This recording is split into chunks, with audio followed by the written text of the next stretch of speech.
Stars on Air. Stars on Air. The Celebrity Talk Show. With RJ Tushara. നമ്മളൊരു cinema തിയേറ്ററിൽ പോയി കാണുമ്പോൾ അതിന്റെ പല കാര്യങ്ങളും നമ്മൾ നോട്ടീസ് ചെയ്യാറുണ്ട്, പല കാര്യങ്ങളും ടേക്ക് അവേ ചെയ്യാറുണ്ട്. അങ്ങനെ ഈ ഇടയ്ക്ക് തിയേറ്ററുകളിൽ ഇറങ്ങി സക്സസ്ഫുള്ളി റൺ ചെയ്തുകൊണ്ടിരിക്കുന്ന ലോക ചാപ്റ്റർ 1 ചന്ദ്ര എന്ന ഈ ഒരു സിനിമ കണ്ടപ്പോൾ അതിൽ നിന്നും നമ്മൾ നോട്ടീസ് ചെയ്ത പല കാര്യങ്ങളുടെ ഇടയ്ക്കും അതിന്റെ കോസ്റ്റ്യൂംസ് വളരെയധികം ഹൈലൈറ്റ് ആയി വന്നതാണ്. ഇന്ന് സ്റ്റാർസ് ഓൺ എയറിൽ RJ തുഷാരയുടെ കൂടെ ജോയിൻ ചെയ്തിരിക്കുന്നത് ഇതിന്റെ കോസ്റ്റ്യൂംസിന്റെ ഒക്കെ പിന്നിലുള്ള മാസ്റ്റർ മൈൻഡ് Melvi J ആണ്. Welcome to Stars on Air. Hey, thank you so much. You're getting such amazing responses. ലോക എന്ന ഈ ഒരു സിനിമയുടെ കോസ്റ്റ്യൂംസിന് വേണ്ടിയിട്ട് did you expect ഇത്രയ്ക്ക് റെസ്പോൺസ് വരും എന്ന് പ്രതീക്ഷിച്ചിരുന്നോ? ഇല്ല, നമ്മളെപ്പോഴും ഒരു സിനിമ ചെയ്യുന്ന സമയത്ത് നമുക്ക് ഏറ്റവും ബെസ്റ്റ് ക്രാഫ്റ്റ് ആ സിനിമയിൽ ചെയ്യുക. ആഫ്റ്റർ ഓൾ കംപ്ലീറ്റ് അത് ഓഡിയൻസിന്റെ റെസ്പോൺസ് ആണ്. അതിന്റെ റെസ്പോൺസ് അവർ തരുമ്പോൾ നമുക്ക് ഭയങ്കര ഹാപ്പി ആവാം. ലോകയിൽ ഇത്രയും ഭയങ്കര പ്ലസന്റ് ആയിട്ട് അല്ലെങ്കിൽ ഭയങ്കരമായിട്ട് കോസ്റ്റ്യൂം എന്ന് പറയുന്ന ഒരു ഡിപ്പാർട്ട്മെന്റിന് ഭയങ്കര സംസാരിച്ചപ്പോൾ ഭയങ്കര ഹാപ്പി. ഈവൻ അത് ഞാൻ വളരെ റെയർ സിനിമകളിലാണ് മലയാളത്തിൽ ഹാപ്പൻ ആയിട്ട് കണ്ടിട്ടുള്ളൂ. അത് ഈവൻ ഞാൻ ഒരു പാട്ടായ ഒരു ഫിലിമില് അത് കോസ്റ്റ്യൂം ഡിസൈൻ ചെയ്ത സിനിമയിൽ അത് എനിക്ക് ഇത്ര അപ്രീസിയേഷൻസും കാര്യങ്ങളൊക്കെ കിട്ടുമ്പോൾ എനിക്ക് ഓക്കെ ആ ഡിപ്പാർട്ട്മെന്റിന് ലിഫ്റ്റ് ചെയ്യാൻ പറ്റില്ല, ആ ഡിപ്പാർട്ട്മെന്റിന് ഇത്ര വാല്യൂ ഉണ്ടെന്ന് ക്രിയേറ്റ് ചെയ്യാൻ പറ്റിയാലും ഞാൻ ഭയങ്കര ഹാപ്പി ആയിട്ട് ഫീൽ ചെയ്യുന്നു. ഈ ഒരു സിനിമയ്ക്ക് മുൻപ്, അതായത് ഈ ഒരു സിനിമയെ കുറിച്ച് ഇതിന്റെ മേക്കേഴ്സ് വന്ന് മെൽവിയുടെ അടുത്ത് സംസാരിക്കുമ്പോൾ എന്തായിരുന്നു ആ ഒരു ഐഡിയ, അല്ലെങ്കിൽ what was the prompt that was given to you, and അതിനുശേഷം മെൽവി വർക്ക് ചെയ്യുന്ന ഒരു പ്രോസസ് എങ്ങനെയായിരുന്നു? ഈവൻ ഈ സിനിമയിൽ ഇപ്പൊ ഞാൻ പറഞ്ഞില്ല, ഒരു 8 വർഷം കൊണ്ട് അല്ലെങ്കിൽ 8 വർഷത്തെ തോട്ട് പ്രോസസ്സിൽ അല്ലെങ്കിൽ അത്രയും ടൈം ഇൻവെസ്റ്റ് ചെയ്ത് ഒരു ബിൽഡ് ചെയ്തിട്ടുള്ള യൂണിവേഴ്സ് ആണ് ലോക എന്ന് പറയുന്നത്. അപ്പോ അതിന്റെ ഡയറക്ടർ ഡൊമിനിക് ഏട്ടനും അതേപോലെ നിമിഷും ശാന്തിബിയും ഇവർ ഇതിനകത്ത് ഏറ്റവും കൂടുതൽ ഇൻവെസ്റ്റ് ചെയ്തിട്ടുള്ള ആളുകളാണ്. അപ്പൊ അവർ അതിന്റെ റിസർച്ച് പ്രോസസ്സിലായാലും അല്ലെങ്കിൽ ഓരോ ഡിപ്പാർട്ട്മെന്റ് എങ്ങനെ വരണം എന്നുള്ളതിലായാലും production, art, makeup, costume, even colour palettes എല്ലാം അവർക്കൊരു വെൽ പ്ലാൻഡ് ഉണ്ടായിരുന്നു. ദെൻ അതിനൊരു പ്രീവിയസ് നമുക്കൊരു പ്രീഡെക്ക് നമുക്ക് തന്നിരുന്നു. ഇപ്പൊ നമുക്കൊരു ബേസിക് ഐഡിയ എപ്പോഴും ബിൽഡ് ചെയ്തെന്ന് അവർ തന്നെയാണ്. ഇപ്പോ അതിന് നമുക്ക് എങ്ങനെ ലിഫ്റ്റ് ചെയ്യാൻ പറ്റുക, അതിനെ നമ്മുടെ ക്രാഫ്റ്റ് ആയിട്ട് എങ്ങനെ ബ്ലെൻഡ് ചെയ്ത് വന്നിട്ട് നമ്മുടേതായ ഒരു സിഗ്നേച്ചർ എങ്ങനെ ക്രിയേറ്റ് ചെയ്യാൻ പറ്റുക, ഈ സിനിമയ്ക്ക് ഏറ്റവും ബെറ്റർ ക്വാളിറ്റിയിൽ നമ്മളത് ഇങ്ങനെ കൊടുക്കും എന്നുള്ളതിൽ ആയിരുന്നു നമ്മൾ അതിന്റെ വർക്ക് പ്രോസസ്. ഈവൻ നമുക്കൊരു ബേസിക് സ്ട്രക്ചർ എപ്പോഴും അവരുടെ ഭാഗത്ത് നിന്ന് നമുക്ക് ഉണ്ടായിരുന്നു. അത് പറയുമ്പോൾ ജസ്റ്റ് ചോദിച്ചോട്ടെ, ഇപ്പൊ പൊതുവെ ഒരു കഥ എഴുതുന്ന സമയത്തോ അല്ലെങ്കിൽ ഒരു പാട്ടൊക്കെ കമ്പോസ് ചെയ്യുന്ന സമയത്തോ അതിന്റെ മേക്കേഴ്സ് അല്ലെങ്കിൽ അതിന്റെ ക്രിയേറ്റേഴ്സ് ഇൻസ്പിറേഷൻ എടുക്കാറുണ്ടെന്ന് പറഞ്ഞു കേട്ടിട്ടുണ്ട്. മെൽവിയുടെ ഒരു ഇൻസ്പിറേഷൻ എന്തായിരുന്നു ശരിക്കും ഈ ഒരു സിനിമയ്ക്ക് വേണ്ടി വർക്ക് ചെയ്യുമ്പോൾ? ഈ സിനിമ എനിക്കിപ്പോ ആക്ച്വലി നമുക്കൊരു ബേസ് റെഫറൻസുകൾ ഉണ്ട്, ക്യാരക്ടറുകളുടെ പിടിക്കുന്ന ഒരു മീറ്ററുകൾ നമുക്ക് തന്നിട്ടുണ്ട്. പിന്നീട് നമ്മൾ കാണുന്ന സിനിമകൾ, പിന്നീട് നമ്മൾ റിസർച്ച് ചെയ്യുന്ന സിനിമകൾ എല്ലാം നെറ്റ്ഫ്ലിക്സിൽ കണ്ടിട്ടുള്ള വാമ്പയർ റിലേറ്റഡ് ആയിട്ടുള്ള സീരീസുകൾ അല്ലെങ്കിൽ ഈവൻ സ്ട്രേഞ്ചർ തിങ്സ് പോലത്തുള്ള എക്സ്പെരിമെന്റൽ സബ്ജക്റ്റുകൾ, അപ്പൊ അങ്ങനെയുള്ള സിനിമകൾ നമ്മൾ എപ്പോഴും ഇൻസ്പയർ ആയിട്ട് എടുക്കാറുണ്ട്. കാരണം നമുക്ക് നമ്മൾ ഇൻഡസ്ട്രി ഇവിടെയാണ് നിൽക്കുന്നത്, നമുക്ക് എന്തുകൊണ്ട് നമുക്ക് ഇങ്ങനെ ഒരു ക്രാഫ്റ്റ് ഉണ്ടാക്കിക്കൂടാ എന്ന് പറയുന്ന ഒരു തിയറി അല്ലെങ്കിൽ അതിനോട് വിശ്വസിക്കുന്നത്. അപ്പൊ നമുക്ക് അങ്ങനെ ഒരു ഓപ്പർച്യൂണിറ്റി സിനിമയിൽ കിട്ടി കഴിഞ്ഞപ്പോൾ ഡെഫിനറ്റ്ലി നമ്മളത് എക്സ്പ്ലോർ ചെയ്യാൻ നോക്കി. അത് ഭയങ്കര ഭംഗിയായിട്ട് ഈ റെസ്പോൺസുകളൊക്കെ കാണുമ്പോൾ ഓക്കെ. അല്ലെങ്കിൽ നമ്മൾ ഏറ്റവും കൂടുതൽ ആഫ്റ്റർ കോവിഡിന് ശേഷം എല്ലാവരും ഈ നെറ്റ്ഫ്ലിക്സ് അല്ലെങ്കിൽ ഇങ്ങനെയുള്ള പ്ലാറ്റ്ഫോമുകളിൽ ഭയങ്കരമായിട്ട് ഡിപ്പെൻഡ് ചെയ്ത് അങ്ങനത്തെ സിനിമകൾ ഒരുപാട് കണ്ടിട്ടുള്ള ആളുകളാണ്. അപ്പൊ ആ ഒരു ജനറേഷൻ കൂടി നിൽക്കുന്ന സമയത്ത് നമ്മൾ ഓക്കെ വെൽ ക്രാഫ്റ്റഡ് ആയിട്ട് നമ്മളത് അതേ ക്വാളിറ്റിയിൽ തന്നെ നമ്മൾ ക്രിയേറ്റ് ചെയ്യുക. അതെനിക്ക് ഭയങ്കര ചലഞ്ചിങ് ആയിരുന്നു. ബട്ട് അത് ഭയങ്കര രസമായിട്ട് പുൾ ഓഫ് ചെയ്തു എന്നുള്ളത് എനിക്ക് ഭയങ്കര ഹാപ്പി. ഇപ്പൊ നമ്മള് ഡീറ്റെയിലിംഗിനെ കുറിച്ച് പറയാം. അതായത് ഈ സിനിമയിലെ ഓരോ കാര്യങ്ങളും നേരത്തെ പറഞ്ഞ പോലെ വളരെ മൈൻഡ്ഫുള്ളി ക്രാഫ്റ്റഡ് ആണ്. Everything is so detail oriented ആയിട്ടാണ് ചെയ്തിരിക്കുന്നത്. ഇപ്പം ഞാൻ വായിച്ചു, സണ്ണി ഇട്ടിരിക്കുന്ന ആ ഒരു യെല്ലോ തൊട്ട് ചന്ദ്ര ഇട്ടിരിക്കുന്ന റെഡ് ആൻഡ് ബ്ലാക്കും to the white gown, everything was so carefully put. അത് ഡെലിബറേറ്റ്ലി ചെയ്ത ഒരു മൂവ് ആയിരുന്നു? അതെ, ഓഫ് കോഴ്സ്. നമ്മൾ ഈ കഥാപാത്രത്തിന് നമ്മളിപ്പോ ഈ യൂണിവേഴ്സ് ക്രിയേറ്റ് ചെയ്ത് ഇതിന്റെ ക്രാഫ്റ്റേഴ്സ് ഇവരാണ്, 3 പേരാണ്. അപ്പോ ഇവർക്ക് ഇതിനെല്ലാത്തിനും ഓരോ ഡീറ്റെയിലും ഡെഫിനീഷൻസും എല്ലാത്തിനും കഥാപാത്രങ്ങൾക്ക് ഇപ്പൊ ഇത് നമുക്ക് നാളെ ഒരു ചർച്ചയാവാം, അല്ലെങ്കിൽ തന്നെ ഏത് തരത്തിലും ആളുകൾ കിറിമുറിക്കാനുള്ള സാധ്യതകളുണ്ട്. അപ്പോ നമ്മൾ അതിന്റെ എല്ലാ സാധ്യതകളെയും എല്ലാം നമുക്ക് ചെയ്യാൻ പറ്റുന്ന മൈന്യൂട്ടായിട്ട് വെച്ചിട്ടുള്ള ഹൈഡ് ചെയ്തിട്ടുള്ള ഡീറ്റെയിൽസ്. ഇപ്പൊ ഈ പറഞ്ഞ നമ്മളിപ്പോ എല്ലായിടത്തും കേട്ടിട്ടാണ് ഉള്ളതാണ്. ഇപ്പൊ നസ്ലിൻ കോമ്പിനേഷൻസ് നമ്മൾ അങ്ങനെയാണ്. സണ്ണി, ചന്ദ്ര എന്ന് പറയുന്ന നെയിമിൽ തന്നെയുണ്ട് ആ ഡിഫറൻസ്. അപ്പോ നമ്മൾ ആ പാലറ്റിനകത്തും അവരുടെ കോസ്റ്റ്യൂമിനകത്തും നമ്മൾ ആ സെയിം ക്യാരക്ടറിന്റെ ബേസിനെ തന്നെ പിടിച്ചു പോകുന്നു. ഈവൻ നൈജിൽ ഇപ്പൊ കഴിഞ്ഞ ദിവസം ശാന്തി വിട്ട ഒരു ഇന്റർവ്യൂവിൽ നൈജിലിന്റെ കഴുത്തിൽ കൊടുത്തിട്ടുള്ള ലോക്കറ്റ് ഉണ്ട് 404 എന്ന് പറയുന്നത്. നമ്മളെപ്പോഴും ഈ ഇത് സെർച്ച് ചെയ്യുന്ന ഈ സോഫ്റ്റ്വെയർ റിലേറ്റഡ് ആയിട്ട് നോക്കുമ്പോൾ എറർ കോഡാണ് അത് 404. അപ്പോ ആ ക്യാരക്ടർ അങ്ങനെയാണ്, എററാണ് എന്ന് പറയുന്ന ഒരു അത് മൈന്യൂട്ടായിട്ട് ഇപ്പൊ അത് അതേപോലെ തന്നെ കുറെ കഥാപാത്രങ്ങൾക്ക് നമ്മൾ അവരവരുടെ ആക്സസറീസിനകത്തും നമ്മൾക്ക് എന്താണോ നമ്മുടെ ഡിപ്പാർട്ട്മെന്റിൽ നമുക്ക് എങ്ങനെ നമുക്ക് മിസ്റ്ററീസ് ക്രിയേറ്റ് ചെയ്യാൻ പറ്റുക, അത് എനിക്ക് ഭയങ്കര വർക്കിംഗ് പ്രോസസ്സിൽ ഭയങ്കര ഇഷ്ടമായിട്ട് തോന്നി. ഇപ്പൊ അത് ഭയങ്കരമായിട്ട് ടോക്കറ്റീവ് ആയത് ഇപ്പൊ സണ്ണിയുടെ ക്യാരക്ടറിനും ചന്ദ്രയുടെ ക്യാരക്ടറിനും അല്ലെങ്കിൽ റെഡ് ബ്ലാക്ക് കോമ്പിനേഷൻ എന്തായിരുന്നു, യെല്ലോ എങ്ങനെയായിരുന്നു. അപ്പൊ നമ്മളത് ആളുകൾ തന്നെ നമ്മളത് പറയുന്ന കേൾക്കുമ്പോൾ ഭയങ്കര ഹാപ്പിയാണ്. നമ്മൾ ഓക്കെ അവരത് ഫൈൻഡ് ചെയ്ത് പോയിട്ട് ആ കറക്റ്റ് ആൻസർ നമ്മൾ സൂക്ഷിച്ചു വെച്ച മിസ്റ്ററി തന്നെ അവർ കണ്ടുപിടിച്ചല്ലോ എന്നുള്ളതിൽ ഭയങ്കര ഹാപ്പിയാണ്. ലെറ്റ് മീ ആസ്ക് യു, ഇപ്പൊ ഈ ഒരു കോസ്റ്റ്യൂംസിന് വേണ്ടിയിട്ട് കുറെ സ്ഥലങ്ങളിൽ പോയിട്ടുണ്ടെന്ന് ഞാൻ കേട്ടു, ലൈക്ക് കുറച്ചധികം ഷോപ്പിംഗ് ചെയ്തിട്ടുണ്ട്. എവിടെയൊക്കെ പോയി? നമ്മള് ബാങ്കോങ്ങിൽ നമ്മളായിട്ട് പോയില്ല, ബട്ട് നമ്മൾ അവിടെ സോഴ്സ് ചെയ്യുന്ന ആളുകളായിട്ട് കണക്ട് ചെയ്ത് അവിടുത്തെ ഡീലേഴ്സ് ആയിട്ട് കണക്ട് ചെയ്ത് നമുക്ക് വേണ്ടിയിട്ടുള്ള സാധനങ്ങൾ. ഇപ്പൊ ഈ കല്യാണിയുടെ ക്യാരക്ടർ എന്ന് പറഞ്ഞ ബ്ലാക്ക് റെഡ് കോമ്പിനേഷൻ എന്ന് പറയുന്ന സമയത്ത് നമുക്ക് ഒരുപാട് ബ്രാൻഡുകൾ ഡിപ്പെൻഡ് ചെയ്യേണ്ടി വരും. അപ്പൊ ഒരുപാട് ബ്രാൻഡുകൾ ഒരുപാട് പ്രൊഡക്റ്റുകൾ ഡിപ്പെൻഡ് ചെയ്യേണ്ടി വരും. കാരണം ഏറ്റവും ബെറ്റർ വേർഷൻ ഓഫ് കല്യാണിക്ക് നമുക്ക് ഈ സിനിമയിൽ കൊടുക്കണം. അപ്പൊ അത് ബ്ലാക്ക് റെഡ് കോമ്പിനേഷൻ നമുക്ക് റെസ്ട്രിക്റ്റഡ് ആയിട്ട് നിൽക്കുന്നുണ്ട് സിനിമയിൽ. അപ്പൊ ആ സമയത്ത് നമുക്ക് മാർക്കറ്റിൽ ഏറ്റവും ബെറ്റർ അവൈലബിലിറ്റി എവിടെയാണ് ഉള്ളത് നോക്കുക. കാരണം നമ്മൾ കേരളത്തിൽ ഉണ്ടാക്കുന്ന ഒരു സിനിമയാണ്. ഇപ്പൊ നമ്മൾ കേരള മാർക്കറ്റ് ഒരിക്കലും യൂസ് ചെയ്തിട്ട് കാര്യമില്ല. ഇവിടെ വരുന്ന ഫാഷൻ അപ്ഡേഷൻസ് ഒക്കെ അത്രയും ലേറ്റ് ആയിട്ട് വരുന്ന അപ്ഡേഷൻസ് ആണ് നമ്മുടെ ഇവിടേക്ക്. അപ്പോ അതിനെ ഫൈൻഡ് ഔട്ട് ചെയ്യാൻ വേണ്ടിയിട്ട് നമ്മൾ ബോംബെ, ഡൽഹി, അതേപോലെ തന്നെ ബാംഗ്ലൂര്, അപ്പൊ അങ്ങനെയുള്ള സ്ഥലങ്ങൾ ചെന്നൈയിലൊക്കെ എക്സ്പ്ലോർ ചെയ്ത് പിന്നെ നമുക്ക് നല്ല നല്ല ഇപ്പോഴത്തെ ഒരു കൾച്ചറിലുള്ള ഡിസൈൻസും അല്ലെങ്കിൽ ഇങ്ങനെ ഒരു നമ്മളിപ്പോ യൂസ് ചെയ്തിട്ടുള്ള ജാക്കറ്റ്സ് ഒക്കെ വരുന്നത്, അല്ലെങ്കിൽ ഇവിടെയുള്ള കുറെ സ്റ്റോറുകൾ ഇപ്പൊ ന്യൂ ലോഞ്ച് ആയിട്ടുണ്ട്. ഇപ്പൊ ഫാഷൻ ഭയങ്കരമായിട്ട് കൊച്ചിയിലൊക്കെ ഭയങ്കരമായിട്ട് ഡെവലപ്ഡ് ആയി. അപ്പോ അങ്ങനെയുള്ള സ്റ്റോഴ്സിൽ നമ്മൾ കണക്ട് ചെയ്ത് അവരുടെ എവിടെ നിന്നാണ് സപ്ലൈസ് എടുക്കുന്ന ആളുകളിൽ നിന്ന് കളക്ട് ചെയ്ത് നമുക്ക് വേണ്ടിയിട്ടുള്ള ബ്ലാക്ക് അല്ലെങ്കിൽ നസ്ലിന് വേണ്ടിയിട്ടുള്ള ജാക്കറ്റ്സ്, അപ്പൊ നമുക്ക് റെഫറൻസുകളും ഇതൊക്കെ അവിടെ നിന്ന് അയച്ചു തരും. അപ്പൊ നമ്മളത് ചൂസ് ചെയ്യും. പിന്നെ അവര് നമുക്ക് പെട്ടെന്ന് തന്നെ ഷിപ്മെന്റ് ചെയ്ത് തരും. പിന്നെ അങ്ങനെയാണ്. പിന്നെ ഇത് അറ്റ് എ ടൈം നമുക്ക് ഏറ്റവും കൂടുതൽ ഡിസൈനേഴ്സ് എന്റെ കൂടെ ക്ലബ് ചെയ്തിട്ടുള്ള സിനിമയാണ് ലോക എന്ന് പറയുന്നത്. അപ്പൊ അത്രയും ഡിസൈനേഴ്സിന്റെ ക്രാഫ്റ്റ് ഇതിനകത്തുണ്ട്. കാരണം അവർ പഠിച്ചിറങ്ങിയിട്ടായാലും അവരുടെ ഫസ്റ്റ് ഫിലിം എന്ന് പറയുന്ന സമയത്ത് ഇങ്ങനെ ഒരു അല്ലെങ്കിൽ അവരും കണ്ടിട്ടുള്ള, ഞാൻ പറഞ്ഞില്ല, ആഫ്റ്റർ കോവിഡിന് ശേഷം എല്ലാവരും സിനിമേനെ ഒരുപാട് ഒബ്സർവ് ചെയ്തിട്ടുള്ളത്. പ്രത്യേകിച്ച് സിനിമയിൽ വർക്ക് ചെയ്യാൻ ഇഷ്ടപ്പെട്ട് വരുന്നവരെന്ന് പറഞ്ഞാൽ ഒരുപാട് ആ ഡിപ്പാർട്ട്മെന്റിനെ കുറിച്ച് ഫോളോ അപ്പ് ചെയ്തിട്ടായിരിക്കും അവർ വരാം. അവരുടെ ക്രാഫ്റ്റ് ഒക്കെ ബ്ലെൻഡ് ചെയ്തിട്ടാണ് നമുക്ക് ഇത്ര നല്ലൊരു റിസൾട്ട് ഈ സിനിമയിൽ ഉണ്ടാക്കാൻ പറ്റും. കുറേയധികം എവല്യൂഷൻ നടന്നുകൊണ്ടിരിക്കുകയാണ് എല്ലാ മേഖലകളിലും. അപ്പോൾ സിനിമ ആൻഡ് ഫാഷൻ എന്ന ഈ രണ്ട് മേഖലകളുടെ ഒരു റിലേഷൻഷിപ്പിനെ ആസ് എ ഫാഷൻ ഡിസൈനർ എങ്ങനെയാണ് ഡിഫൈൻ ചെയ്യുന്നത്? അതെ, ഇപ്പൊ ഞാൻ ഫസ്റ്റ് ടൈം ഫിലിമിൽ റിയലിസ്റ്റിക് ജോണറുകൾ എക്സ്പ്ലോർ ചെയ്തിട്ടാണ് ഞാൻ സിനിമയിൽ വരുന്നത്. അപ്പൊ അത് ഭയങ്കര ചലഞ്ചിങ് ആണ്. ഒരു നമ്മളെ പഠിപ്പിച്ചുവിട്ട തിയറിയും നമ്മൾ പഠിക്കുന്ന ഫാഷനും നമ്മൾ പുതിയത് ന്യൂ വേൾഡ് ഫാഷൻ വേൾഡിലേക്ക് എന്ത് ചെയ്യാൻ പറ്റും, സ്റ്റൈലിങ്ങിലോ അല്ലെങ്കിൽ ന്യൂ ഇന്നോവേഷൻസ് എന്തെങ്കിലും, അങ്ങനെയാണ് നമ്മുടെ എഡ്യൂക്കേഷൻ പർപ്പസ് വന്നുകൊണ്ടിരിക്കുന്നത്. പിന്നെ അങ്ങനെ വരുന്ന ഒരാൾ പെട്ടെന്ന് വന്ന് സിനിമയിൽ ചെയ്യുന്ന സമയത്ത് സിനിമകൾ ആദ്യം റിയലിസ്റ്റിക് ജോണറിൽ ഞാൻ എക്സ്പ്ലോർ ചെയ്യുന്ന സമയത്ത് റിയലിസം എന്താണെന്ന് നമുക്ക് പഠിക്കണം. ഈ സിനിമേനെ അത്ര ഇൻഡെപ്തിൽ നമ്മൾ മനസ്സിലാക്കണം. ഇപ്പൊ ഞാൻ എന്റെ കെട്ടിയോളാണ്ട മാലാകുന്ന പറയുന്ന സിനിമയിലാണ് ഞാനത് എല്ലാവരോടും പറയാറുണ്ട്. ഇപ്പൊ ആ സിനിമയിൽ എത്തുമ്പോഴാണ് നമ്മൾ ഫസ്റ്റ് റിയലിസ്റ്റിക് ജോണർ എന്താണെന്ന് എക്സ്പ്ലോർ ചെയ്യുന്നത്. കാരണം ആ കഥാപാത്രം ഇൻഡെപ്തിൽ പഠിച്ചു കഴിഞ്ഞപ്പോൾ ഓക്കെ, സ്ലീവാച്ച് എന്ന് പറയുന്ന കഥാപാത്രം ഇടുക്കിക്കാരനാണ്, അല്ലെങ്കിൽ ആ ഇടുക്കിയിലുള്ള ഒരാളുടെ ലൈഫ് സ്റ്റൈൽ, അയാൾക്ക് ഡ്രസ്സിന്റെ ഇമ്പോർട്ടൻസ് എന്ത് കിട്ടിയാലും ഇടും, അയാൾക്ക് വസ്ത്രം എന്ന് പറയുന്നത് വളരെ ആക്ച്വലി വെയർ ചെയ്യുക അല്ലെങ്കിൽ നാണം മറയ്ക്കുക എന്ന് പറയുന്ന ഒരു കോൺസെപ്റ്റ് ആണ്. അപ്പൊ അത് ഭയങ്കര ഇൻഡെപ്തിൽ തിങ്ക് ചെയ്യണം. അയാൾ യൂസ് ചെയ്യുന്ന അയാളുടെ വാർഡ്രോബിൽ ചിലപ്പോൾ മാസങ്ങളും വർഷങ്ങളായിട്ട് ഇരിക്കുന്ന ഡ്രസ്സുകൾ തന്നെ ആയിരിക്കും ഇയാൾ ഇടുക. ഇയാൾക്ക് അതിന്റെ ഫിറ്റിങ്ങിനെ കുറിച്ച് കൺസേൺ ഇല്ല.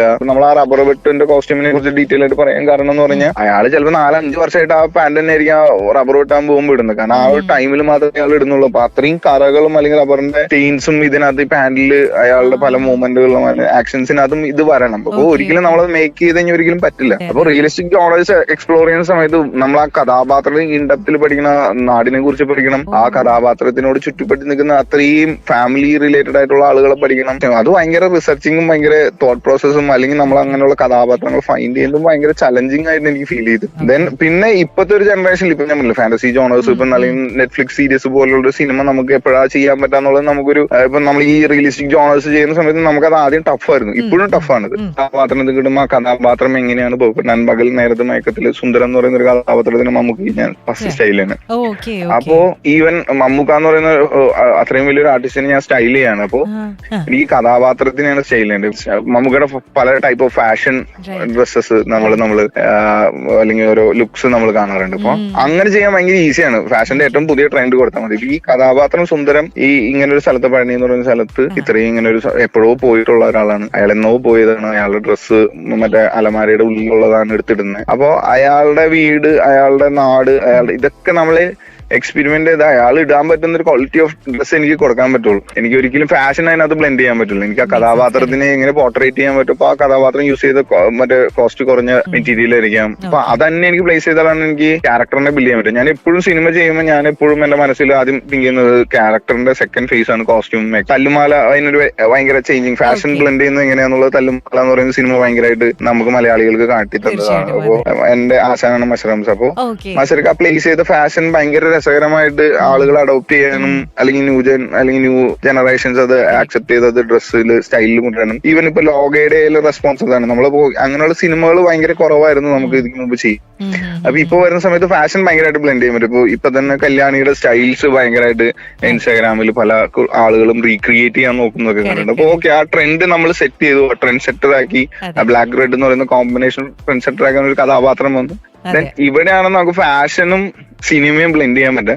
ഒരിക്കലും നല്ല സിനിമകളുടെയും റിയലിസ്റ്റിക് ജോണറിന്റെ ഇടയിൽ ഒരിക്കലും ഫാഷൻ എന്ന് പറയുന്ന കോൺസെപ്റ്റ് നമ്മുടെ മനസ്സിൽ അതൊരു ശരിക്കും ഒരു ആർട്ട് ഫോമാണ്. ആർട്ട് ഫോമിന് ആർട്ടിസ്റ്റിന് വേണ്ടിയാണ് നമ്മൾ കഥാപാത്രത്തിന് വേണ്ടിയാണ് ചെയ്യുന്നത്. ഫാന്റസി ജോണേഴ്സും ഇച്ചും കൂടി കൊമേഴ്ഷ്യൽ ടൈപ്പ് ഓഫ് സിനിമകളൊക്കെ വരുമ്പോൾ നമുക്ക് ഫാഷനെ ഭയങ്കരമായിട്ട് ബ്ലെൻഡ് ചെയ്യാൻ പറ്റുമെന്ന് എനിക്ക് തോന്നുന്നുണ്ട്. ഈവൻ എന്റെ എക്സ്പീരിയൻസ് ആണ് ഞാൻ പറയാം. ലോക അതിന് മുൻപ് ബ്രഹ്മയുഗം, മിന്നൽ മുരളി, പൊന്മാൻ തുടങ്ങി കുറേയധികം സിനിമകൾ ചെയ്തിട്ടുണ്ട്. എന്നാൽ ഇതിനൊക്കെ മുൻപുള്ള മെൽവിനെ കുറിച്ചൊന്ന് പറയോ? Before you came into the fashion industry ഉള്ള ആ ഒരു സ്റ്റോറി ഒന്ന് പറയാമോ? തീർച്ചയായിട്ടും. അത് ആക്ച്വലി ഞാൻ 8ാം ക്ലാസ്സിലൊക്കെ പഠിക്കുന്ന സമയത്ത് അമ്മയുടെ ചേച്ചി ടൈലറാണ്. ഇപ്പോ ഞങ്ങളുടെ കമ്മ്യൂണിറ്റിയിൽ തലോട്ടമ്മ എന്ന് പറയുന്ന ഒരു കാറ്റഗറി. അപ്പോ എന്റെ 2 പേരും ക്രാഫ്റ്റഡ് ആയിട്ടുള്ള ആളുകളാണ്. അപ്പോ എപ്പോഴും പാരന്റ്സ് ഒക്കെ എല്ലാവരും ഇങ്ങനെ നമ്മൾ ഫാമിലി കൂടുമ്പോൾ ഇവർ 2 പേരും കഴിവുന്നുണ്ടെന്ന് പറഞ്ഞ് അങ്ങനെ കളിയാക്കലൊക്കെ ഉണ്ട്. അപ്പോ അല്ലെങ്കിൽ ഞാൻ എന്തെങ്കിലുമൊക്കെ ക്രാഫ്റ്റഡ് ആയിട്ട് ചെയ്യുന്ന സമയത്ത് ഇവർ 2 പേരെയും ഇതുണ്ട്. ഒബ്വിയസ്ലി അവർ തന്നെ തലോട്ടപ്പനും തലോട്ടമ്മ ആയതുകൊണ്ടായിരിക്കും എനിക്ക് ആ കഴിവ് ഞാൻ അങ്ങനെ ബിലീവ് ചെയ്യുന്നതാണ്. അപ്പോ അമ്മയുടെ ചേച്ചി ഇതേപോലെ തന്നെ ഒരു ടൈലറിംഗ് മെഷീൻ ചേച്ചി പുതിയത് മേടിച്ചു കഴിഞ്ഞപ്പോ പഴയത് അമ്മച്ചിക്ക് തയ്ക്കാൻ വേണ്ടിയിട്ട്, അല്ലെങ്കിൽ നീ പഠിക്കത്, നീ എന്തെങ്കിലും നിന്റെ കീറിയ സാധനങ്ങളൊക്കെ തയ്ക്കാനെങ്കിൽ നീ യൂസ് ചെയ്യുന്ന പറഞ്ഞിട്ട് അങ്ങനെ കൊണ്ടിട്ടാണ്. പക്ഷെ അമ്മ അതിനകത്ത് കേരളമൊന്നും ഉണ്ടായില്ല. അപ്പൊ ഞാൻ എന്റെ വെക്കേഷൻ സീസണിൽ ക്രിക്കറ്റിലേക്ക് കഴിഞ്ഞ അല്ലെങ്കിൽ നമ്മൾ വെക്കേഷൻ വരുന്ന സമയത്ത് മിഷൻ ഓടിക്കുന്ന സമയത്ത് വെറുതെ പണ്ട് ഇങ്ങനെ ഒരു ക്രേസ് ഉണ്ടല്ലോ, സ്റ്റീറിംഗ് നമ്മൾ ഓടിക്കുന്ന രീതിയിലാണ് ഇതിന്റെ താഴെ ഇതിന്റെ സെറ്റിംഗ് പോലെ. അപ്പൊ ആ സ്റ്റീറിംഗ് വീൽ ഓടിക്കുന്ന പോലെ ആദ്യം ക്രേസ് കയറിയിരുന്നു. പിന്നെ എനിക്ക് ഇതിന്റെ ഒരു പോയിന്റിൽ എത്തുന്ന സമയത്ത് ഇതിനെ മിഷന്റെ സ്പീഡ് നമ്മൾ എങ്ങനെയാ ചവിട്ടുന്ന അനുസരിച്ച് അതിന് സ്പീഡ് കൂടും. നമ്മൾ സ്റ്റിച്ചിങ്ങിന്റെ ടൈം കൊടുക്കും. നമുക്ക് 1 മിനിറ്റിൽ ഇത്ര സ്റ്റിച്ച് ഇടാൻ പറ്റുന്ന. പണ്ട് മാനുവൽ ആണ്, ഇപ്പൊ ഓട്ടോമാറ്റിക് മെഷീൻസ് ഉള്ളതുകൊണ്ട് നമുക്ക് സെറ്റ് ചെയ്യാം 1 മിനിറ്റിൽ എത്ര സ്റ്റിച്ച് ഇടുന്നു എന്നുള്ളത്. അപ്പൊ നമ്മള് സ്പീഡിനെ ക്രാക്ക് ചെയ്യാനുള്ള രീതിയിൽ നമ്മൾ ഇതിന്റെ എക്സ്ട്രീം വരെ എക്സ്പ്ലോർ ചെയ്യാൻ തുടങ്ങി. അപ്പൊ അങ്ങനെ ഒരു ദിവസം നിൽക്കുന്ന സമയത്ത് അമ്മയുടെ ചേച്ചി വെക്കേഷൻ വരുന്ന സമയത്താണ് ഈ മിഷനെ എക്സ്പ്ലോർ ചെയ്യുന്നത് കാണുന്നത്.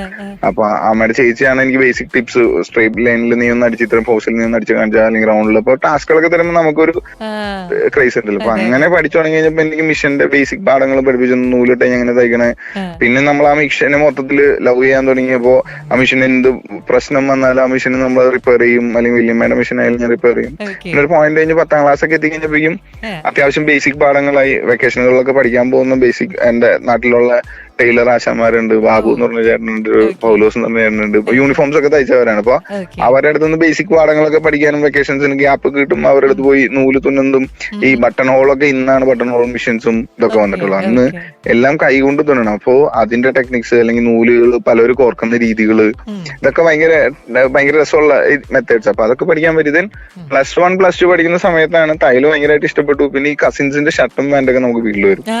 അപ്പോ ഇത് എല്ലാം ചിലപ്പോ നമ്മളെക്കാളും നമുക്കൊരു 10 വർഷം കഴിഞ്ഞിട്ട് ഇടാൻ പറ്റുന്ന ഫാഷൻ മറ്റേ സൈസ് ആയിരിക്കും. അത് ഫാഷൻ ചിലപ്പോ ഇന്നത്തേക്ക് ആയിരിക്കും, പക്ഷെ നമുക്ക് ഇടാൻ പറ്റില്ല. അപ്പൊ അങ്ങനെ അമ്മയുടെ ചേച്ചിയുടെ മോന്റെ തന്നെ കുറെ പാന്റുകൾ പഴയത് എനിക്ക് കൊണ്ടുവന്ന സമയത്ത് ഫിലിം പറഞ്ഞു നീ ഒന്ന് തയ്ച്ചു നോക്കണം നിന്റെ അളവിലേക്ക് ആക്കുന്ന പറഞ്ഞപ്പോഴാണ് ആ കോൺഫിഡന്റിൽ ഞാൻ അത് ഷേപ്പ് ചെയ്യാൻ നോക്കി.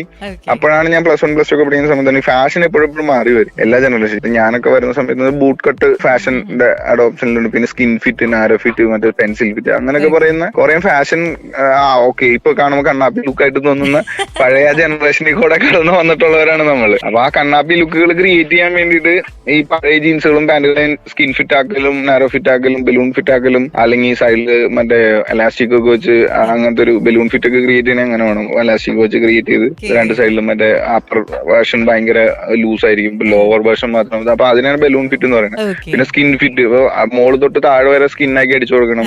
പിന്നെ നാരോ ഫിറ്റ് എന്ന് പറഞ്ഞാൽ അടിയിൽ മാത്രമായിരിക്കും ഇങ്ങനെ ചുരുക്കിണ്ടാവുക. പിന്നെ നമ്മൾ ചൂടി പോട്ടെ. ഇപ്പൊ ഞാൻ എന്റെ സ്കൂളിൽ പഠിക്കുന്ന സമയത്ത് എന്റെ യൂണിഫോമിലാണ് ഞാൻ ആദ്യമായിട്ട് തയ്ച്ച് കസ്റ്റമൈസ് ചെയ്ത് ഡിസൈൻ ചെയ്ത് കസ്റ്റമൈസ് ചെയ്ത് പോവാണ്. അപ്പോൾ കസ്റ്റമൈസ് ചെയ്ത് പോകുന്ന പറഞ്ഞു കഴിഞ്ഞാൽ ഇന്നത്തെ ചൂടി ബോട്ടം പറയുന്ന മാതിരി തന്നെ എന്റെ പാന്റിന്റെ ലെങ്ത് എന്നെക്കാളും ഒരു 10 ഇഞ്ച് 20 ഇഞ്ച് കൂടുതലുണ്ടാവും. കാരണം എനിക്ക് അത്രയും ചൂടി വേണം, ഇങ്ങനെ ചുരിഞ്ഞിരിക്കണം എന്നുള്ളത്. അപ്പൊ അത് ഭയങ്കരമായിട്ട് സ്കൂൾ യൂണിഫോമായിട്ടൊരു സാമ്യമില്ലാത്തൊരു കോസ്റ്റ്യൂമാണ്. യൂണിഫോം റെസ്ട്രിക്റ്റഡ് എന്ന് പറഞ്ഞ ക്ലാസ്സിൽ നിന്ന് പുറത്താക്കാൻ തുടങ്ങി കഴിയുമ്പോൾ ഒരു 10-15 ദിവസമൊക്കെ ക്ലാസ്സിൽ നിന്ന് ഫസ്റ്റ് 2 പീരീഡ് പുറത്ത് കാണും യൂണിഫോമിന്റെ ഒരു പേര് പറഞ്ഞിട്ട്. പിന്നെ പാരന്റ്സിനെ വിളിച്ചു വന്നു. പാരന്റ്സിനെ വിളിച്ചു വന്നപ്പോഴും ഇതേപോലെ തന്നെ അമ്മ വന്ന് ഭയങ്കരമായിട്ട് വിഷമൊക്കെ ആയി. അപ്പൊ അത് കഴിഞ്ഞ് അമ്മ വീട്ടിൽ പോയി വന്നിട്ട് ഞാൻ പറഞ്ഞ യൂണിഫോം ഇടുന്ന ക്ലാസ്സിൽ പോയി അതെന്ന് പറഞ്ഞിട്ട് ഈ പറയുന്ന പൗലോസൻ ബാബുചേട്ടനെ കൊണ്ട് ഒരു ലൂസ് ആയിട്ടുള്ള ഷർട്ടും ഭയങ്കര ലൂസ് ആയിട്ടുള്ള അത് അന്നത്തെ ഫാഷൻ നിൽക്കും വേണ്ട ഞാൻ പറയണേ. ഇപ്പൊ ലൂസ് ഫിറ്റ് ഭയങ്കര ഫാഷനാണ്. അത്രയും ലൂസ് സാധനം കിട്ടാന്ന് കഴിയുമ്പോൾ നമുക്കത് കംഫർട്ട് അല്ല. അപ്പൊ ഞാൻ തന്നെ ഒരു സീക്രട്ട് ആയിട്ടുള്ള ഒരു ഡീറ്റെയിലിംഗ്, അത് ലൂസ് പാന്റിന്റെ ഉള്ളിൽ തന്നെ പ്രസ് ബട്ടൺസ് വെച്ചിട്ട് നമ്മൾ പുറമേ നിന്ന് നോക്കുന്ന സമയത്ത് അത് കാണാൻ പറ്റില്ല. ബട്ടൺസ് ഇങ്ങനെ ഉള്ളിൽ നിന്ന് ക്ലിപ്പ് ചെയ്യാൻ പറ്റും. അപ്പൊ നമുക്ക് ഒരു ബലൂൺ ഫിറ്റ് ഫീൽ കിട്ടും. ബാക്കിലേക്ക് ഇത് മൊത്തം പ്രസ് ബട്ടൺ ആയിട്ട് നിൽക്കും. ടീച്ചേഴ്സ് കാണുമ്പോൾ എനിക്കൊന്ന് താഴെ പിടിച്ച് വലിച്ചു കഴിഞ്ഞാൽ നോർമൽ യൂണിഫോം പാന്റ് ആവും.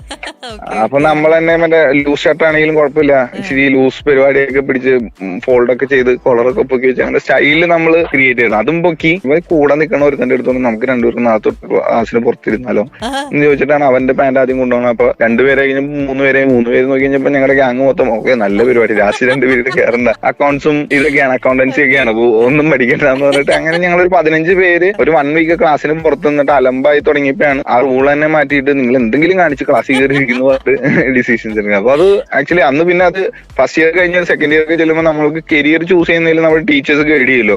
മെല്ലു എന്തായാലും ഫാഷൻ ഡിസൈനിങ് ചൂസ് ചെയ്താൽ മതി, മെല്ലിക്ക് അത്ര പൊട്ടൻഷ്യൽ ഉണ്ട് എന്ന് എന്റെ പ്ലസ് ടുവിലെ ടീച്ചേഴ്സ് തന്നെ എന്നെ ഗൈഡ് ഉണ്ട്. ബട്ട് അൺഫോർച്ചുനേറ്റ്ലി എനിക്ക് പ്ലസ് ടു കഴിഞ്ഞിട്ട് പഠിക്കാൻ പറ്റിയില്ല ഫാഷൻ ഡിസൈനിങ്. പാരന്റ്സിന്റെ മറ്റേ തോട്ട് പ്രോസസ് തന്നെ. ഇപ്പൊ ഡിഗ്രിക്ക് പഠിക്കുമ്പോഴായാലും അതായിരുന്നു എന്റെ പ്രശ്നം. ഇപ്പൊ ഫാഷൻ ഫീൽഡ് ഭയങ്കര മോശമാണെന്ന് ആയിരുന്നു ആദ്യം പാരന്റ്സിന്റെ ഇടയിൽ ഉണ്ടായിരുന്നത്.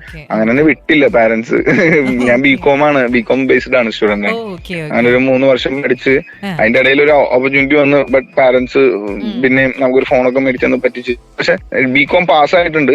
അപ്പോഴും പാഷൻ ഇത് തന്നെയാണ്. ചെറിയ വർക്കുകൾ പുറത്തുനിന്ന് ഈ ഓൾട്രേഷൻ ഉണ്ട്. പോക്കറ്റ് മണി മൊത്തം ഞാൻ കിട്ടുന്നത് എനിക്ക് ഇങ്ങനത്തെ ഓൾട്രേഷൻ വർക്കുകളിൽ നിന്നാണ്. ദെൻ അങ്ങനെ പോയി PG-യിലെത്തിയപ്പോ എനിക്കൊരു PG-ക്ക് പഠിക്കാൻ നേരത്ത് ഒന്നില്ലെങ്കിൽ MBA പാരന്റ്സ് ഫോഴ്സ് ചെയ്ത് ഞാൻ MBA പഠിക്കില്ല. ഒന്നില്ലെങ്കിൽ പഠനമില്ലായ്മ, പിന്നീട് വെറുതെ വീട്ടിലിരിക്കൽ പ്രസ്ഥാനം, അല്ലെങ്കിൽ എനിക്ക് ഇഷ്ടമുള്ള കോഴ്സ് പഠിക്കാം, അതിന്റെ പിന്നാലെ ഞാൻ ജോലി ചെയ്തോളാന്ന് പറഞ്ഞിട്ട് അങ്ങനെ ഫൈറ്റ് ചെയ്തിട്ടാണ് MSc textiles and fashion designing ചേർക്കും. പിന്നെ അങ്ങനെ തന്നെ ഫസ്റ്റ് സിനിമ പഠിക്കുന്ന സമയത്ത് തന്നെ ഒരു ഓപ്പർച്യൂണിറ്റി കിട്ടി, ഒരു അസിസ്റ്റ് ചെയ്യാൻ ഒരു ഓപ്പർച്യൂണിറ്റി കിട്ടി. പിന്നെ അവിടെ നിന്ന് ഇങ്ങനെ കരിയർ ഈവൻ പഠിച്ചിറങ്ങിയ സമയം തൊട്ടിട്ട് ഇപ്പൊ നല്ല രീതിയിൽ നിൽക്കുന്നു. അപ്പൊ എനിക്കിപ്പോ ക്ലാസ്സുകളൊക്കെ എടുക്കാൻ പോകും, കോളേജുകളിൽ തന്നെ പഠിപ്പിച്ച മിസ്സുമാരൊക്കെ വിളിക്കും. നമുക്ക് എപ്പോഴും പാഷൻ നമ്മുടെ ഉള്ളിലുണ്ടെങ്കിൽ നമുക്ക് അതൊരു പോയിന്റിൽ അച്ചീവ് ചെയ്യാൻ പറ്റും. എപ്പോഴും സ്ലോപ്പ് കിട്ടുന്ന ഒരു സാധനം ഭയങ്കര രസം ഉണ്ടാകും. എനിക്ക് ഫസ്റ്റ് ഫിലിമിൽ എനിക്ക് ഭയങ്കര എക്സ്പീരിയൻസ് ഉണ്ടായിരുന്നു. ഫസ്റ്റ് ഫിലിമിൽ ഞാൻ കൊടുക്കുന്ന ഗാർമെന്റ് അതിന്റെ പ്രൈസും കാര്യങ്ങളൊക്കെ ആയിട്ട് ഒരു ആർട്ടിസ്റ്റിന്റെ ഒരു പ്രശ്നം വന്നിട്ട് എനിക്ക് ഒരുപാട് ചീത്ത കിട്ടും. ഞാൻ ഫസ്റ്റ് മാമിനെ വിളിച്ചിട്ട് ഞാൻ ഇങ്ങനെ ചോദിക്കുന്ന സമയത്ത് മാം പറഞ്ഞ ഒരു കാര്യമാണ്, മെല്ലി ഫസ്റ്റ് ഡേ വന്നിട്ട് ഗുഡ് കേട്ട് കഴിഞ്ഞാൽ നിന്റെ ലൈഫ് സ്പാൻ ഭയങ്കര കുറവായിരിക്കും. ഫസ്റ്റ് ഡേ വന്ന് നീ ബാഡ് കേട്ട് കഴിഞ്ഞപ്പോഴാണ് നിനക്ക് മനസ്സിലായി, നിന്റെ തെറ്റുകൾ നിനക്ക് മനസ്സിലായി, നീ എന്തുകൊണ്ടാണ് ആ ചീത്ത കേട്ടത്. ദെൻ അപ്പൊ നിനക്ക് റിയലൈസ് ചെയ്ത് നെക്സ്റ്റ് ഡേയിലേക്ക് വർക്ക് ചെയ്യാനുള്ള ഒരു എനർജി ഉണ്ട്. അങ്ങനെ തിങ്ക് ചെയ്താൽ മതി. ഞാൻ ഫസ്റ്റ് ഡേ തന്നെ വിളിച്ചിട്ട് പറഞ്ഞു എനിക്കിത് പറ്റില്ല, എനിക്ക് മുന്നോട്ട് പോകാൻ പറ്റില്ല, എനിക്ക് ഇങ്ങനത്തെ പ്രഷറുകൾ എടുക്കാൻ പറ്റില്ല എന്ന് പറഞ്ഞപ്പോ എനിക്ക് തന്ന മാം തന്ന ഒരു മോട്ടിവേഷൻ തന്നെയാണ് ഇതുവരെയുള്ള ഡ്രൈവർ. നമ്മൾ ഒരുപാട് തെറ്റുകൾ ചെയ്തിട്ടാണ് ഇപ്പൊ ഇത്രയും ഗ്രാൻഡ് ആയിട്ട് വർക്ക് ചെയ്തത്. അല്ല അത് ചോദിച്ചോട്ടെ, ഇത് ഇപ്പൊ പേരന്റ്സ് ലോക പോയി കണ്ടോ, അവരെന്താണ് പറഞ്ഞത് ലോക കണ്ടതിന് ശേഷം? അച്ഛ 2 വർഷം മുമ്പ് മരിച്ചായിരുന്നു. അമ്മ ഭയങ്കര ഹാപ്പിയാണ്. പാരന്റ്സ് എല്ലാവരും ഇപ്പൊ പറയുന്ന കഥകൾ പറയുമ്പോഴും വല്യമ്മ ഭയങ്കര ഹാപ്പിയാണ്. അപ്പായിരുന്നു ഏറ്റവും റിബലായിട്ട് ഇങ്ങനെ ഒരു ഡിസൈനിങ് കോഴ്സ് ഒന്നും എടുക്കണ്ടെന്ന് പറഞ്ഞത്. മിന്നൽ മുരളി എന്ന് പറയുന്ന ഒരു സിനിമ കഴിഞ്ഞാൽ എന്നെ ഒരു സംസ്ഥാന അവാർഡ് കിട്ടി. അതൊരു അച്ഛന് റിയലി അത് കാണാൻ പറ്റി. അച്ഛയ്ക്ക് ഏറ്റവും കൊടുക്കാൻ പറ്റിയ ഏറ്റവും വലിയൊരു ഗിഫ്റ്റഡും അതേപോലെ തന്നെ ഓക്കെ. അപ്പൊ എനിക്ക് എന്റെ പാഷന്റെ പിന്നാലെ പോയിട്ട് ഞാൻ ഒരിക്കലും റോങ് ആയിട്ടൊരു ഡിസിഷൻ അല്ല എടുത്ത് നമ്മുടെ അടുത്ത് അത് ഷെയർ ചെയ്തതിന് thank you so much. Melvy, ഇനി ഒരു ഹൈപ്പോത്തറ്റിക്കൽ ആയിട്ടുള്ള ഒരു സിറ്റുവേഷൻ തരികയാണ്. നമ്മുടെ പഴയ കാലത്തെ ഏതെങ്കിലും ഒരു മലയാള സിനിമ എടുത്ത് അതിന്റെ കോസ്റ്റ്യൂം മാറ്റങ്ങൾ വരുത്താനായിട്ടുള്ള ഒരു ഓപ്പർച്യൂണിറ്റി കിട്ടുവാണെങ്കിൽ ഏത് സിനിമയായിരിക്കും തെരഞ്ഞെടുക്കുന്നുണ്ടാവുക? ശരിക്കും പറഞ്ഞു കഴിഞ്ഞാൽ നമ്മളിപ്പോ എങ്ങനെ ചെയ്യുന്നത് പഴയ കാലങ്ങളിലെ ഫാഷനാണ് റീ അഡോപ്റ്റ് ചെയ്യുന്നത്. സീരിയസ്ലി നമുക്ക് മാറ്റങ്ങളില്ല. ഇപ്പൊ ഇന്നത്തെ ജനറേഷനകത്ത് വരുന്ന സമയത്ത് ഓക്കെ ഈ പ്ലീറ്റഡ് പാൻസ് എന്ന് പറയുന്ന ഫാഷൻ 70s നടന്ന ഫാഷനാണ്. അല്ലെങ്കിൽ ഇപ്പൊ നസീർ സാറിന്റെ സിനിമകൾ എടുക്കുമ്പോഴും ഭയങ്കര രസമായിട്ടുള്ള ഇപ്പൊ അന്ത കാലത്തിലുള്ള നമ്മള് ഈ സോങ് സീക്വൻസുകളിൽ വരുന്ന കോസ്റ്റ്യൂംസ് ഒക്കെ ഉണ്ട്, ഭയങ്കര ഭംഗി. ഒരിക്കലും ഇപ്പോഴും അത് റീക്രിയേറ്റ് ചെയ്യാൻ പറ്റില്ല. ഞാൻ നമ്മള് ഒരു സിനിമയിൽ ഞാൻ അത് ട്രൈ ഔട്ട് ചെയ്തിട്ടുണ്ട്.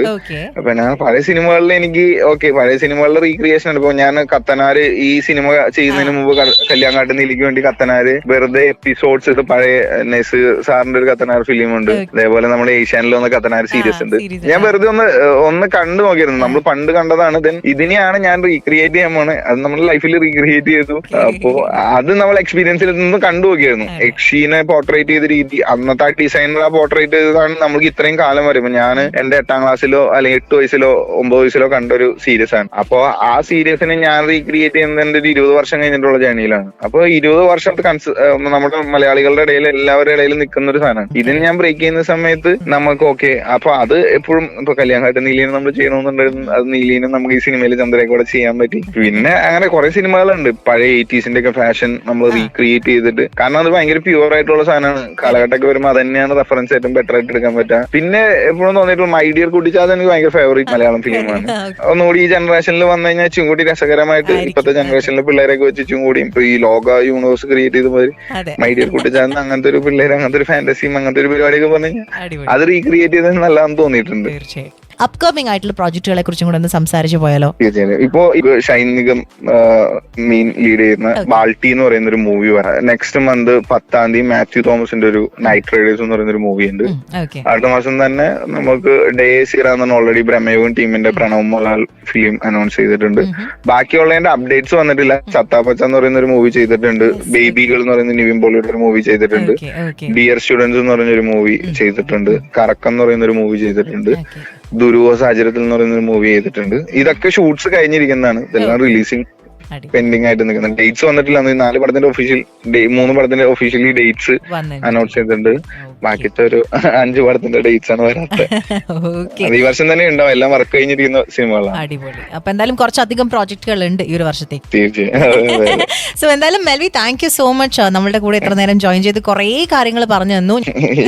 Thank you Melvi, thank you so much for joining with us. Okay, thank you. Alright, അങ്ങനെ സ്റ്റാർസ് ഓൺ എയറിൽ ഈ ഒരു ആഴ്ച ഫാഷൻ ഡിസൈനർ മെൽവി JR നമ്മുടെ കൂടെ ജോയിൻ ചെയ്തിട്ടുണ്ട്. അന്നത് ലോക എന്ന ഈ ഒരു സിനിമയ്ക്ക് വേണ്ടിയിട്ടും അതിന് മുൻപ് ചെയ്തിട്ടുള്ള പല സിനിമകളുടെ വിശേഷങ്ങളൊക്കെ ഷെയർ ചെയ്തു. ഇതുപോലെ ഇനി അടുത്ത ആഴ്ച മറ്റൊരു സെലിബ്രിറ്റിയും കുറെ അധികം വിശേഷങ്ങളും പാട്ടുകളുമായി നമുക്ക് കേട്ടുമുട്ടാം. Till then, stay happy, stay positive, stay awesome and stay tuned to Radio Malayalam 98.6. കൂടെയുണ്ട് RJ തുഷാര.